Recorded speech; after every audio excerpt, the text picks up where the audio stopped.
Баршаңызға сәлем достар. Бүгін біз духовкада осындай дәмді керемет болып шығатын крылышкаларды жасайтын боламыз. Өте оңай жасалады. Менімен бірге жасап көріңіздер. Біз дәл осындай крылышкаларымызды аламыз және қанаттарын кесетін боламыз. Менде 15 ұшты крылышка шықты. Барлығын кесіп, одан кейін тұзымызды, бұрышымызды, паприкамызды саламыз. Міндетті түрде 1,5 қасық тұз салыңыздар, сол кезде сіздің крылышкаларыңыз өте дәмді, тұзды, дәмі керемет болып шығады. Одан кейін соевый соусымызды және томатный паста салсаңыздар болады, немесе кетчуп салсаңыздар болады.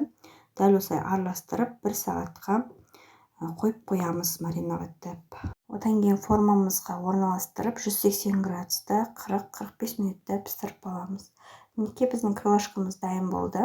Өте керемет дәмді болып шықты. Сіздер видеоны соңына дейін қарасаңыздар, тіркеліп комментарий жазып, лайк басуды ұмытпаңыздар. Сіздермен болған Гүл Самал.